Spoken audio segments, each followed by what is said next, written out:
Hello नमस्कार दोस्तों, free digital study में आपका स्वागत है।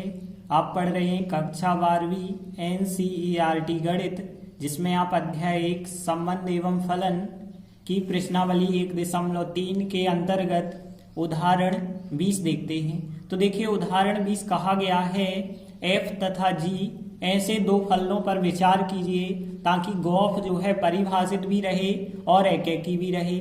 फिर बाद में आपको चेक करना है क्या f तथा g अनिवार्यतः मतलब हमेशा दोनों एकेकी होते हैं या कोई एक एकेकी होता है, तो यह आपको बताना है। तो सबसे पहले हम समझ लेते हैं कि गॉफ होता क्या है। देखिए, यदि कोई फलन मान के चले f है, ध्यान देना कोई फलन हम जो है f इस प्रकार से लेते हैं जो फलन जो है a समुच्चय से b समुच्चय पे हो, तथा एक और हम लेते हैं g फलन जो b समुच्चय से लगा के c समुच्चय पे है। तो g और f फलनों का जो संयोजन होता है वो कहलाता है गॉफ। और गॉफ जो संयोजन होता है, देखिए यहाँ पे a से b है, यहाँ b से c है, b डबल बार है तो b को छोड़ दिया जाता है और इनका जो संयोजन बनता है गॉफ वो a समुच्चय से c समुच्चय पे होता है। तो देखिए, यह तो आप पढ़ चुके हैं। अब देखिए क्वेश्चन में क्या कहा गया है कि गॉफ जो है एकेकी है, परिभाषित भी है और एकेकी है। अब आपको f और g फलन के बारे में बताना है, क्या f भी एकेकी होगा, g भी एकेकी होगा, या दोनों एकेकी होंगे या कोई एक एकेकी होगा, इसके बारे में आपको बताना है। तो यहाँ पे जो एकेकी होता है, एकेकी का मतलब क्या होता है? गॉफ एकेकी है, इसका मतलब है ए समुच्चय के जितने भी अवयव होंगे, एक जैसे मान के चलिए यहाँ पे कुछ भी हमने अवयव 1 2 3 4 ऐसे कुछ भी अवयव होंगे, और सी में भी कुछ भी अवयव होते हैं जैसे 5 6 7 8 कुछ भी अवयव होंगे। तो देखिए, एक अवयव की एक जोड़ी ही यदि रहती है तो उसे कहा जाता है एकेकी। तो जब भी हम एकेकी की बात करते हैं तो आपको पहला समुच्चय देखना होता है जो कि x का कहलाता है। तो x के एक अवयव का एक ही प्रतिबिंब होना चाहिए। तो ध्यान देना, जब भी हम एकेकी की बात करते हैं तो x पे फोकस होना चाहिए, मतलब पहले समुच्चय पे फोकस होना चाहिए। और यदि हम आच्छादक की बात करते हैं तो इस दूसरे समुच्चय की बात होती है, मतलब y की बात करते हैं। देखिए, अब यहाँ पे एक सिंपल सा रूल आप याद रखेंगे कि यदि गॉफ एकेकी है, ध्यान देना, यदि गॉफ एकेकी है तो देखिए गॉफ का जो x होगा उसे एकेकी होना पड़ेगा। और देख सकते हैं गॉफ a से c होता है, x होता है समुच्चय a, और समुच्चय a फलन f में था, तो यहाँ पे f को एकेकी होना पड़ेगा। तो सीधा सा एक नियम जो है बनता है कि यदि गॉफ एकेकी है तो f भी एकेकी होगा। और g के बारे में आप कुछ भी नहीं कह सकते, g एकेकी हो भी सकता है और नहीं भी हो सकता है। तो देखिए, बिल्कुल हमने यही लिखा, क्योंकि हमें पता है गॉफ जो है परिभाषित भी है, एकेकी भी है, इस वजह से हम कह सकते हैं f जो है बिल्कुल अनिवार्य रूप से एकेकी रहेगा या एकेकी होना चाहिए, लेकिन g एकेकी हो ऐसा आवश्यक नहीं है। अब देखिए, आपका आंसर तो वैसे यही हो गया था, लेकिन आप चाहें तो एग्जाम्पल देके भी बता सकते हैं। तो हमें ऐसा एग्जाम्पल लेना पड़ेगा जिसमें f एकेकी हो और g एकेकी ना हो और गॉफ भी एकेकी हो जाए, क्योंकि हम कह रहे हैं गॉफ एकेकी है तो f एकेकी है, मतलब g एकेकी नहीं है। तो हमें ऐसे एग्जाम्पल लेने पड़ेंगे। तो देखिए, इसके लिए यदि हम एक फलन जो है f हमें पता है a से b पर होता है, तो फलन a से b पर होता है, तो a और b दो यदि हम समुच्चय मान के चलते हैं, a में जो है 1 2 3 4 अवयव हैं और b में हम मान के चले हैं a b c d e ऐसे 5 अवयव मान के चले हम। अब देखिए, यहाँ पे हम ऐसा मान सकते हैं 1 का प्रतिबिंब a है, 2 का प्रतिबिंब b है, 3 का प्रतिबिंब c है और 4 का प्रतिबिंब d है। ई का कोई प्रतिबिंब नहीं है, ई जो है आंसर नहीं बना है। देखिए, यहाँ पे हम बात कर रहे हैं एकेकी, तो एकेकी में केवल पहले समुच्चय की बात की जाती है x के एक अवयव की एक जोड़ी होनी चाहिए। तो यहाँ हमने एक अवयव की एक जोड़ी रखी है, तो यहाँ पे तो हम कह सकते हैं कि यह जो है एकेकी है। एफ तो एकैकी है। यदि हम बात करें जी फलन की, तो जी फलन हमें पता है बी से सी पर होता है, तो इसमें एक जो है बी समुच्चय होगा और एक जो है सी समुच्चय होगा। अब ध्यान देना, यहाँ पे यदि हम बात करें बी के अवयव तो बिल्कुल वही होंगे, ए होगा, बी होगा, सी होगा, डी होगा और ई होगा, क्योंकि बी तो बिल्कुल वही होना चाहिए। सी की बात करें तो सी में हम कुछ भी मान के चले, जैसे 5, 6, 7, 8 4 अवयव ले लिए। अब देखिए, ए का प्रतिबिंब हमने कहा 5 से है, बी का प्रतिबिंब जो है 6 से है, सी का प्रतिबिंब 7 से है और डी का जो प्रतिबिंब है वो 8 से है और ई का भी प्रतिबिंब हमने कह दिया 8 से है। तो यहाँ पे हम देख सकते हैं कि यह जो है एकैकी नहीं है। देखिए, हमें ऐसा एग्जाम्पल लेना है कि एफ फलन एकैकी रहे और जी फलन एकैकी ना रहे और साथ ही साथ इनका जो संयोजन होता है गौफ, यह एकैकी होना चाहिए। तो गौफ जो होता है वो हमें पता है ए से सी समुच्चय पे होता है और ए समुच्चय जो है हमने क्या लिया है, 1 2 3 4 लिया है। तो यहाँ पे हमने लिखा 1 2 3 4 लिखा है और सी समुच्चय क्या लिया है, 5 6 7 8 लिया है। तो 5 6 7 8 लेंगे तो देखिए यहाँ पे 1 का प्रतिबिंब 5 से हो जाएगा, 2 का 6 से होगा, 3 का 7 से होगा, 4 का 8 से हो जाएगा। तो यहाँ गौफ एकैकी है। ठीक है, तो यहाँ पे यह उदाहरण जो है आप दे सकते हैं, देख सकते हैं यहाँ गौफ एकैकी है क्योंकि एक अवयव का एक प्रतिबिंब बना है। यदि गौफ एकैकी है तो हमें एफ को भी एकैकी लेना पड़ा है और जी एकैकी ले भी सकते हैं आप, नहीं भी ले सकते हैं। तो जी के बारे में कोई स्पष्ट नहीं कहा जा सकता है, तो यही हम एग्जाम्पल लेके बताते हैं। तो देखिए, हमने सबसे पहले माना एफ कोई फलन है 1 2 3 4 से ए बी सी डी पर ई पर है, तो हमने ये लिखा। और यहाँ पे F1 का मान ए है, F2 का मान बी है, F3 का मान सी है, F4 का मान डी है। ई किसी भी अवयव का आंसर नहीं है, आच्छादक की तो यहाँ बात ही नहीं कर रहे, तो यहाँ F एकैकी है। अब देखिए, तथा हमें एक जी फलन भी मानना पड़ेगा और जी फलन होता है बी से सी पर होता है। तो बी हमने क्या लिया है, बी के अवयव जो लिए हैं वो लिए हैं हमने A B C D E लिए हैं और इस से किस समुच्चय पे है, सी पे। सी समुच्चय 5 6 7 8 है, तो हमने यहाँ पे लिखा 5 6 7 8 लिखा।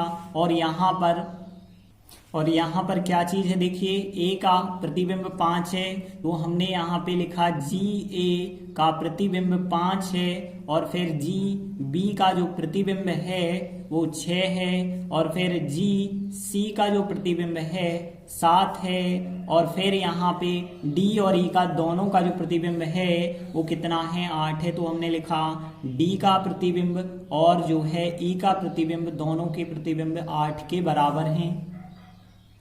अब देखिए, अब हम लिखेंगे गौफ होता है ए से सी पर, तो हमने लिखा तथा गौफ का जो मान है गौफ, तो गौफ जो है किस समुच्चय से किस समुच्चय पर है, तो हमें गौफ जो होता है ए से सी समुच्चय पर होता है। ए समुच्चय कितना है, यहाँ ए समुच्चय था 1 2 3 4, इस समुच्चय से लगा के किस समुच्चय पर है, सी समुच्चय, मतलब 5 6 7 8 पर है। तो हमने लिखा 5 6 7 8 लिखा है, इस समुच्चय पे है। और मान क्या क्या है, देखिए गौफ 1 का मान होगा 5, गौफ 2 का मान 6, गौफ 3 का मान 7, गौफ 4 का मान 8।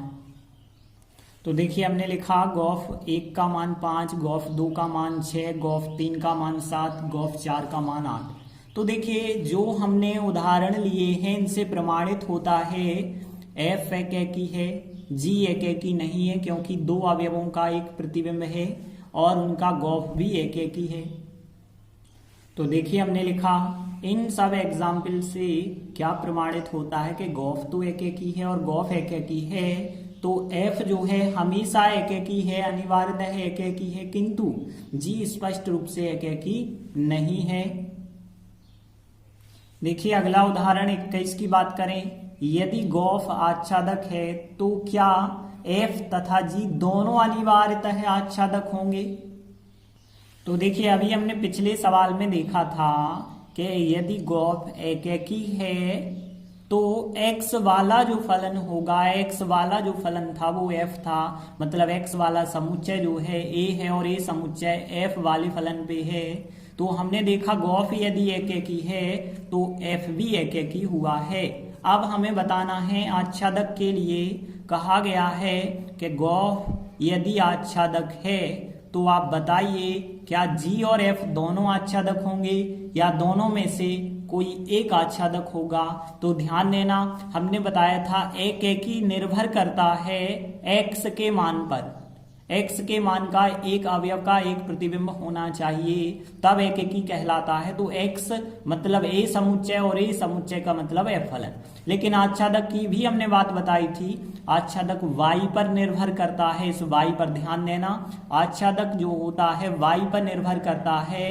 वाई पर मतलब जो दूसरा समुच्चय होता है उसका प्रत्येक अवयव आंसर बना होना चाहिए। तो आच्छादक वाई पर निर्भर करता है, वाई पर मतलब सी समुच्चय पर, और सी समुच्चय होता है जी में। तो यहाँ कहने का अर्थ है यदि गॉफ आच्छादक है तो जी हमेशा आच्छादक होगा।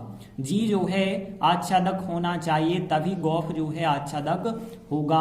तो यहाँ पे अब हम क्या बताएंगे कि गॉफ आच्छादक है तो जी को आच्छादक होना जरूरी है। एफ के बारे में आप कुछ भी नहीं कह सकते, एफ आच्छादक होगा या नहीं होगा, दोनों कंडीशन हो सकती है। तो देखिए बिल्कुल हमने यही बात लिखी, चूंकि गॉफ आच्छादक दिया गया है और गॉफ यदि आच्छादक है तो हमने बताया जी हमेशा, जी अनिवार्यतः आच्छादक होना चाहिए। लेकिन एफ आच्छादक हो ऐसा आवश्यक नहीं है, आच्छादक हो भी सकता है और नहीं भी हो सकता है। तो अब देखिए, अब हम उदाहरण के द्वारा और बता देते हैं कि गॉफ आच्छादक है तो यहाँ जी भी आच्छादक है लेकिन एफ आच्छादक नहीं है। साम उदाहरण देके बताते हैं। तो देखिए, जो हमने पिछले सवाल में, पिछले उदाहरण में हमने एग्जाम्पल लिए थे वही एग्जाम्पल हम यहाँ पे लेंगे।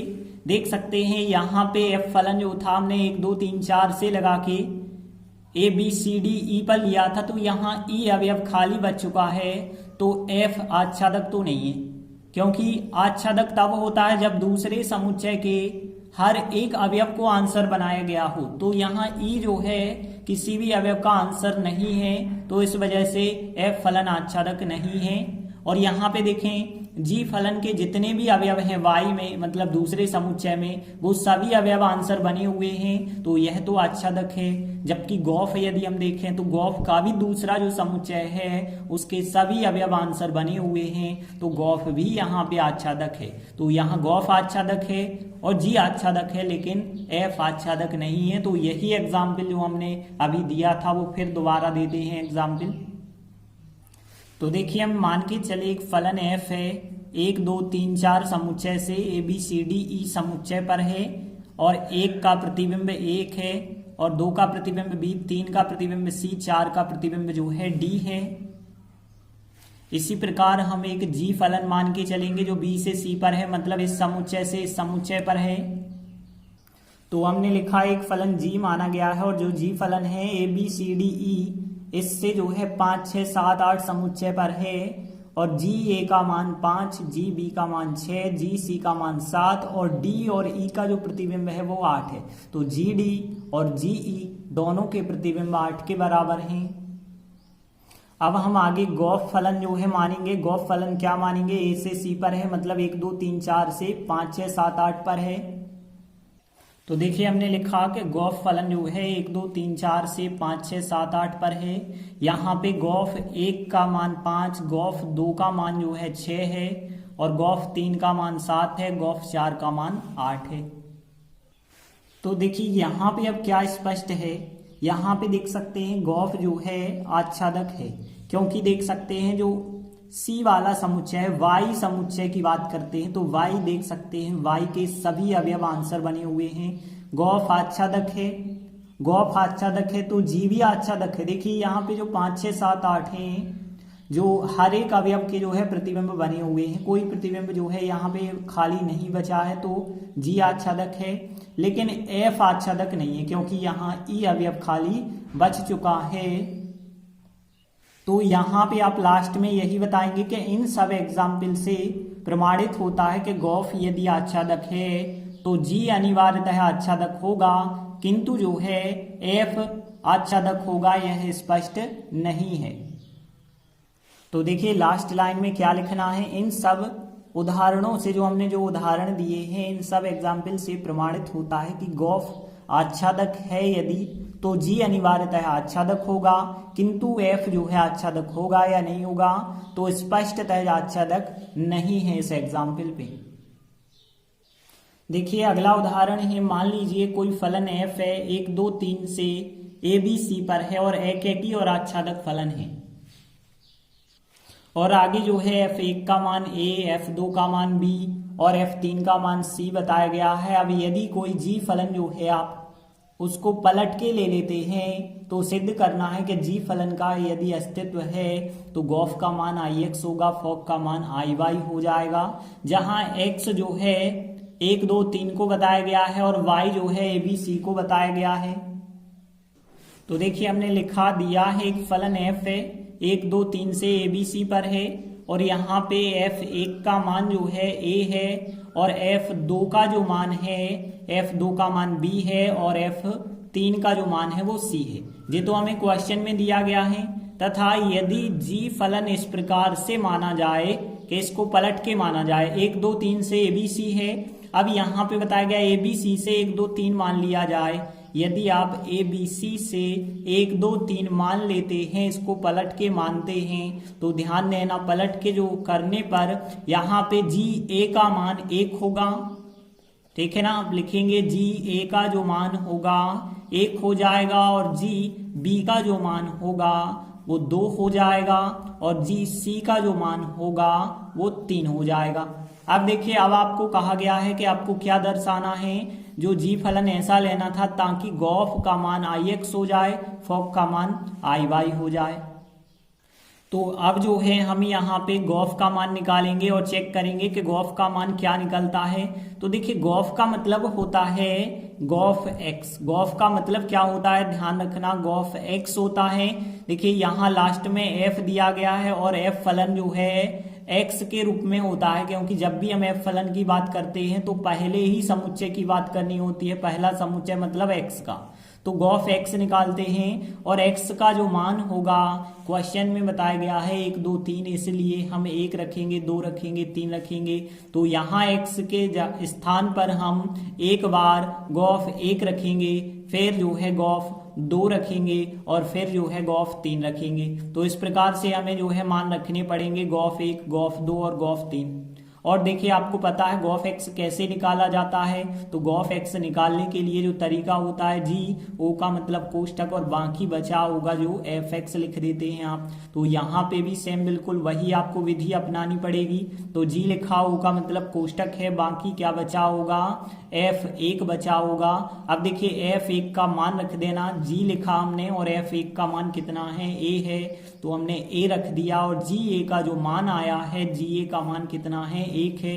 और गॉफ 2 की बात करें तो यहाँ पे आप जी लिखेंगे, ओ का मतलब कोष्टक लगाएंगे, बाकी बचा f2।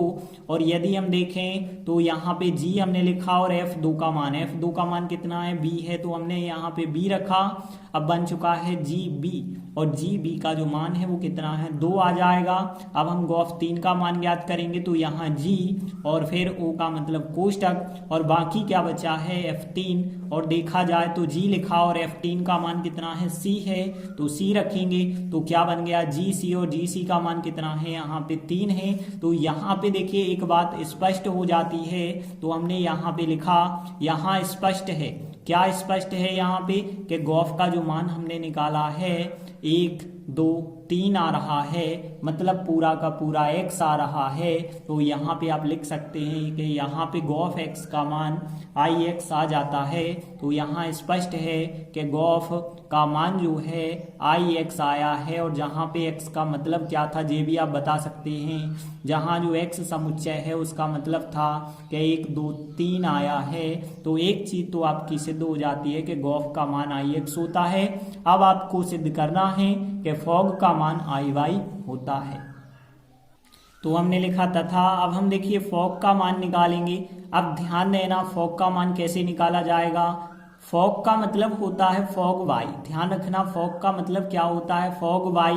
और यहाँ पे देखें यदि फॉग y का मान कैसे निकालेंगे, f और o का मतलब होता है कोष्टक और बाकी बचा होगा g y। अब देखिए आपको y के मान रखने होंगे, तो देखिए x के मान जब आपको बता दिए गए थे, अब y के मान की बात करें तो y का मान है abc, तो आपको abc ही रखना पड़ेगा y के स्थान पे। तो y के स्थान पे एक बार हम a रखेंगे, एक बार b रखेंगे और एक बार c रखेंगे। तो यहाँ पे फॉग y के स्थान पे abc रखेंगे, तो देखिए आपको फॉग a ज्ञात करना होगा, फिर आपको फॉग b का मान ज्ञात करना होगा, फिर आपको फॉग c का मान ज्ञात करना होगा। आपको y के स्थान पे abc रखना होगा क्योंकि y के मान abc हैं। अब देखिए फॉग a का मान कैसे निकालेंगे, f, o का मतलब कोष्टक, और बाकी क्या बचा होगा, जी ए बचा होगा। और आगे यदि आप इसे सॉल्व करते हैं तो f लिखाओ, जी ए का मान कितना है, 1 है, तो यहाँ पे जी ए का मान 1 रख दिया जाए और f लिखा जाए तो f 1 बन गया। और f 1 का मान कितना था आप देख सकते हैं, a था, तो इसका आंसर हो गया a। अब देखिए गॉफ b का मान फॉग b का मान निकालेंगे तो f और o का मतलब कोष्टक, और बाकी क्या बचा होगा, जी b बचा होगा। और जी b का मान देखा जाए तो जी b का जो मान है वो है 2, तो यहाँ पे आप रखेंगे 2। अब क्या बन गया f2, और f2 का मान कितना है आपके पास, b है, तो इसका मान कितना आ जाएगा, b आएगा। अब देखिए फॉग c की बात करें तो f और o का मतलब कोष्टक, बाकी क्या बचा होगा, जी c बचा होगा। तो यहाँ पे देखिए जी c का जो मान है, जी c का मान 3 है, तो यहाँ पे f और जी c का मान रख दिया जाए 3। अब देखिए बन चुका है f3, और f3 का मान आपके पास कितना था, c था, तो इसकी जगह आप c लिख देते हैं। तो आप देख सकते हैं कि यहाँ पे फॉग का मान जो आया है, फॉग का जो आंसर आया है वो ABC आया है। ABC मतलब पूरा का पूरा Y आ चुका है। तो आप लिख सकते हैं कि यहाँ स्पष्ट है कि फॉग का जो मान हमने निकाला है वो फॉग का मान IY आ चुका है, जहाँ पे आप बता सकते हैं कि Y का मान जो था वो ABC था। तो इस प्रकार से हमारा सवाल सिद्ध हो जाता है कि गॉफ का मान IX है और फॉग का मान IY है। तो इस प्रकार आज हमने 3 महत्वपूर्ण उदाहरण किए। आगे के वीडियो में हम आगे के उदाहरण करेंगे। धन्यवाद।